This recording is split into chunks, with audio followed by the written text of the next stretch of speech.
Good morning. Oh, well, it's probably not morning, but it is good, hopefully. And we're studying meiosis, so can barely get much better. Let's go. Hello, let's go to the next slide. There we go. All right, so let's talk about somatic versus germ cells. Okay, so the human life cycle is what's called a diploid majority. And so we have the somatic cells and we have the germ cells. The somatic, soma means body. So this right here, this means body. And these are the body cells. These are the cells that make up most of our bodies. They have 46 chromosomes. They have this diploid, so you can see this 2N. Miss Hodge talked a little bit about that, that ploidy number. So in this case, these are diploid, and then the 1N here, that's haploid. So the somatic cells are diploid, and the germ cells are the sex cells. These germ means beginning, and these are also known as gametes, the germ cells. All right, and so the germ cells are the sex cells. So these germ cells are the sex cells. Oh, there goes the puppies. I guess they're wanting something. All right, so the germ cells are haploid. So they're just an N. There's not a 2N, there's just an N. Because remember, they have to have half the genetic information, just like Miss Hodge said. They can only have 23. They can't have 46 because you're getting half from mom, half from dad. If you have 46 and 46, you got way too many chromosomes to be to survive as a human. All right. So a karyotype. This should all be familiar to you at this point after seeing Mrs. Hodge's presentation. So this karyotype here depicts a female because you can see that the sex chromosomes, we have XX, and then all of these are the somatic chromosomes for the body cells. So remember, kary means nucleus, so it helps you to remember that these chromosomes obviously are in the nucleus. And it's also good to remember at this point when we talk about prokaryote and eukaryote, the eukaryote being the true nucleus. And so prokaryote does not have a nucleus.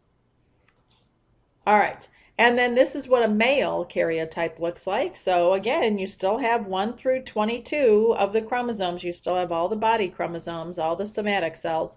But then you also have the X and the Y. And the Y, you can see the Y chromosome is shorter than the X. Possibly because women are smarter than men. I'm not really sure. Okay, that's not really what it is, but it sure sounds good. All right, so going back to germ.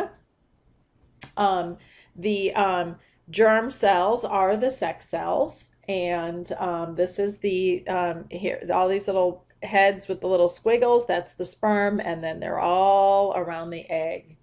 And so fertilization, this concept of fertilization occurs when the egg and the sperm fuse together. And so the sperm is able to penetrate into the egg, and so sperm is haploid, egg is haploid.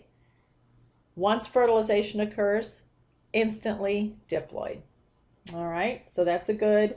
And once it is diploid, the name changes to a zygote.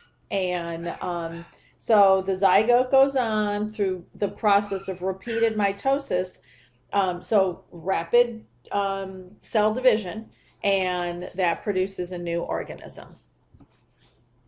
All right, now, in looking at meiosis, this process, meiosis means the process of gamete formation. So we're making the gametes. So down here, we're making gametes.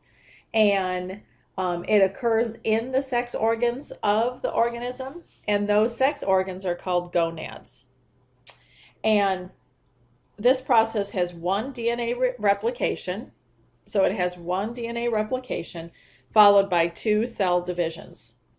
Therefore, the result is four haploid cells, where in mitosis, in the somatic cells, we're going to go through one division, and we go from 46 to 46. Here we're going from 46 to 23. So we're going from diploid, so you can see here's diploid, and then now we're going to be haploid. So 46, 23. All right. Meiosis 1, the division is the separation of the chromosome pairs. So in meiosis 1, you have the division of these pairs. So here there's a pair, and so it separates those. And in meiosis 2, that's the division of these sister chromatids. So a chromosome is made up of these sister chromatids, and they're fused together here at this what's called the centromere. And so those sister chromatids then are split apart. So in the process, the males produce 4 haploid sperm, each having 23 chromosomes, and the female produces 1 haploid egg with 23 chromosomes. And this is, I guess we could go back and look at this. The process of meiosis, you need to know the stages. You have to know these stages. They're still the same stages overall. They're the same stages as mitosis. So you have PMAT. You still have to remember PMAT: prophase, metaphase, anaphase, telophase. And so, so to look at it, you're in interphase. When we start meiosis, we're in interphase. We roll into prophase. We still have these spindle fibers forming from the centrioles, and we have this the sister chromatids. So we've gone from chromatin to chromosomes. Now we also have this what's called crossing over. And so you can see where these chromosomes will cross over. And then when you look over here, there's an exchange of genetic material. So now we've got red on a blue chromosome and blue on a red chromosome. And that's a really, really important concept. So that occurs in prophase 1. You need to know that. That is where crossing over occurs, in prophase 1. That provides tremendous genetic diversity, and that's what ensures the best survival for us, because we have that diversity. All right, so the stages of meiosis, they're very similar to mitosis again. The chromosomes pair up independently. They independently sort as they go into metaphase 1, and when we get to anaphase 2, then the sister chromatids, remember now we're reducing the amounts, so now our sister chromatids are going to pull apart, and ultimately we end up with this tremendous variation here.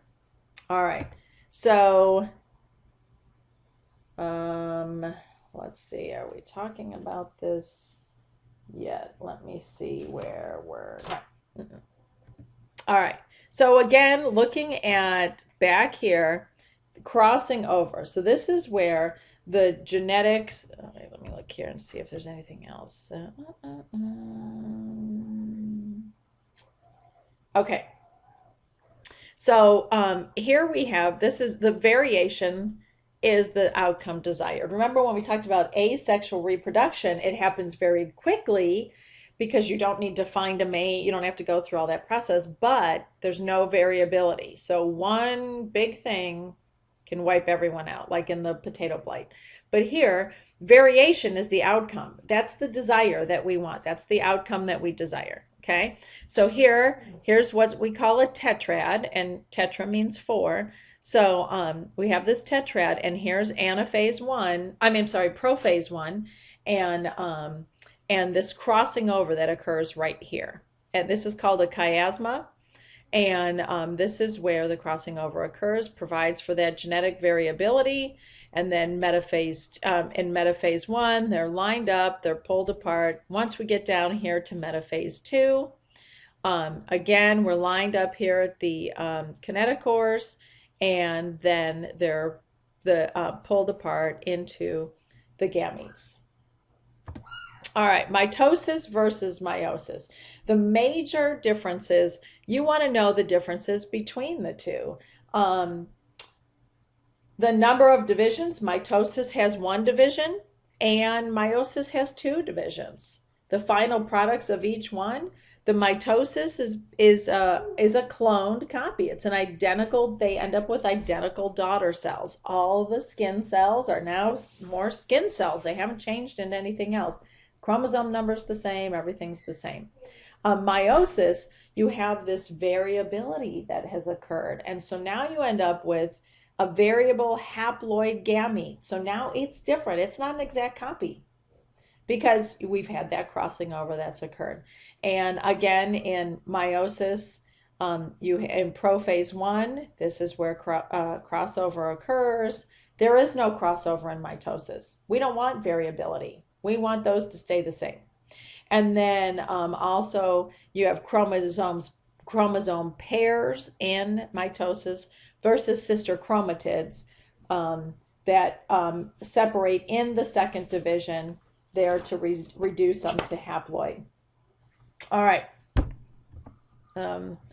Lastly, the genetic variation that within the individuals produced during meiosis, both prophase in crossing over and metaphase, where you have this segregation and this independent assortment. And then you have this random fertilization where you have these two haploid gametes that come together. And that's where the individual the individual period emerges as you have this genotypic and phenotypic variety within a population. That's where you get the changes that occur. Natural selection seizes upon this variety. It's very important, and it drives this adaptation of a population over time. So you have this variability, this change that occurs.